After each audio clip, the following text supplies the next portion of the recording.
కోడిగుడ్డంత గోధుమ గింజ. ఈ పాఠం ఏ క్లాస్ లో ఉందో కామెంట్ చేయండి. ఒక రోజు పిల్లలు ఆడుకుంటుండగా కోడిగుడ్డంత సైజ్ లో ఒక గోధుమ గింజ వారికి దొరికింది. ఆ దారి వెంటే వెళ్తున్న ఒక ప్రయాణికుడు వారికి ఒక నాణెం ఇచ్చి దాన్ని కొనేసి పట్నంలో ఉన్న రాజుకు అదొక అపూర్వ పురాతన వస్తువు అని అమ్మేశాడు. రాజు తన రాజ్యంలో విఘ్నులందరినీ పిలిపించి ఆ వస్తువు ఏంటని అడిగాడు. వారెవరికి ఎంత చూసినా ఆ వస్తువేమిటో అర్థం కాలేదు. ఒక రోజు ఒక పక్షి ఎక్కడి నుంచో కిటికీలోంచి ఎగిరొచ్చి ముక్కుతో పొడిచి ఆ గోధుమ గింజకు కన్నం చేసింది. అప్పుడు అర్థమైంది అందరికి అదొక కోడిగుడ్డంత ఆకారంలో ఉన్న గోధుమ గింజ అని. అది చూసి రాజు ఆశ్చర్యపోయి ఆ విఘ్నులందరితో అలాంటి గోధుమ గింజ ఈ రాజ్యంలో ఎక్కడ పండుతుందో తెలియజేయమని ఆదేశించాడు. గ్రంథాలన్నీ తిరగేసి తలబద్దలు కొట్టుకున్న వారికి ఏమీ దొరక్కపోవటంతో వారందరూ రాజు దగ్గరికి వచ్చి, ప్రభు, ఎన్ని గ్రంథాలు తిరగేసినా మాకు ఆ ప్రదేశం సంగతి తెలియటం లేదు.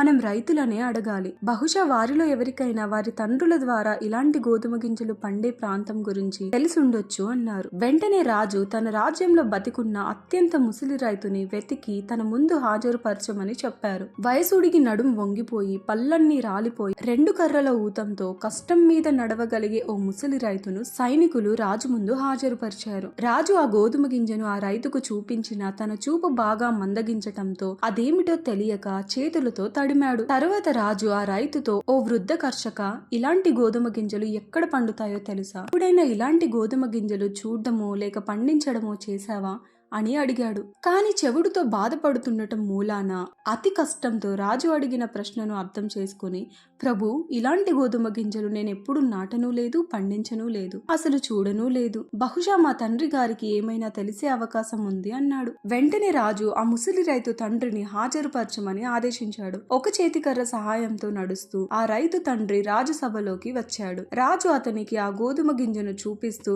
ఓ వృద్ధ కర్షక, నీవైనా ఇలాంటి గింజలు మన రాజ్యంలో ఎక్కడ పెరుగుతున్నాయో చెప్పగలవా? నీవు ఇటువంటి గింజలు ఎప్పుడైనా తెచ్చావా?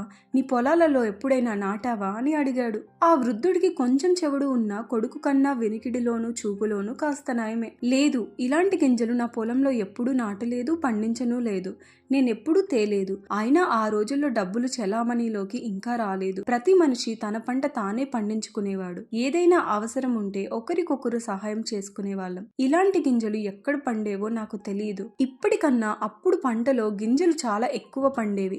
నేనెప్పుడూ ఇలాంటి గింజలు చూడలేదు. కానీ మా నాన్న తన కాలంలో గోధుమ గింజలు ఇంతకన్నా చాలా పెద్దవిగా ఉండి ఎంతో పిండినిచ్చేవి అనేవాడు. మీరు అతన్ని అడిగితే ఏమైనా తెలుస్తుంది అన్నాడు. రాజు ఆ వృద్ధుని తండ్రిని పిలిపించాడు. ఆ వృద్ధుడు ఏ కర్ర సహాయము లేకుండా చక్కగా నడుచుకుంటూ వచ్చాడు. అతడి చూపు మందగించలేదు, వినికిడి శక్తి బాగా ఉండటమే కాక మాట్లాడే తీరు ప్రత్యేకంగా ఉంది. రాజు అతనికి ఆ గోధుమ గింజను చూపించాడు. ఇంత మంచి గింజని చాలా కాలం తర్వాత చూశాను అంటూ చిన్న ముక్క తుంచి నోట్లో వేసుకుని రుచి చూశాడు. ఇది అదే రకమైన గింజ అన్నాడు. అప్పుడు రాజు, చెప్పు తాత, ఇలాంటి గింజలు ఎప్పుడు ఎక్కడ పండించబడ్డాయి? మీరు ఎప్పుడైనా అలాంటి గింజలు తీసుకొచ్చారా? మీ పొలాల్లో నాటారా అని అడిగాడు. ఇలాంటి గింజలు మా కాలంలో అన్ని చోట్ల పండేవి. నా యవ్వనపు రోజుల్లో ఇలాంటి గింజలు తినే బతికాను. ఇతరులకు ఇవే తినిపించాను. ఇలాంటి గింజలే నాటి పంటలు పండించే వాళ్ళం అన్నాడు. అప్పుడు రాజు, మీరెక్కడైనా కొనేవారా లేక పండించేవారా అని అడిగాడు. అప్పుడు ఆ తాత నవ్వుతూ, మా రోజుల్లో రొట్టెను కొనడం అమ్మడం వంటి పాపపు పనిని తలంచనైనా లేదు. మాకు డబ్బంటే ఏంటో తెలీదు. ప్రతి మనిషికి తనకు సరిపడా తిండి గింజలు వారి దగ్గరే ఉండేవి అని అన్నాడు. అప్పుడు రాజు, మీ పొలాలు ఎక్కడ ఉన్నాయో చెప్పు, ఎక్కడ ఇలాంటి తిండి గింజలు పండించావో చెప్పు అన్నాడు. అప్పుడు తాత, నా పొలం దేవుడి భూమి. నేనెక్కడ నాగలితో దున్నితే అక్కడే నా భూమి.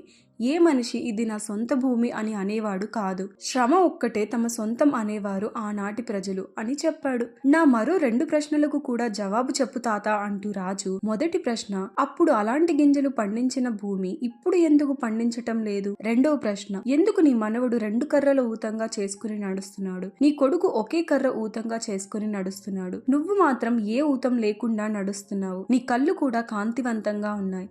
నీ పళ్ళు గట్టిగానే ఉన్నాయి. నీ మాట్లాడే తీరు స్పష్టంగా వీరుల విందుగా ఉంది. మనుషుల్లో ఆ గుణాలన్నీ ఇప్పుడెందుకు ఇలా మారిపోతున్నాయి అన్నాడు. అప్పుడు ఆ తాత, ఆ రోజుల్లో మనుషులు ఎవరి శ్రమ మీద వారే బ్రతికేవారు, మరొకరి శ్రమపై ఆధారపడేవారు కాదు. పాత రోజుల్లో దేవుడు చేసిన చట్టం ప్రకారమే జీవించేవారు. వారికి ఏదైతే తమ సొంతమో వాటితోనే సంతోషంగా ఉండేవారు. ఇతరులు ఉత్పత్తి చేసిన వాటిని అపేక్షించేవారు కాదు అంటాడు. ఈ పాఠం ద్వారా ఏ సందేశం ఇవ్వబడిందో కామెంట్ చేస్తారా?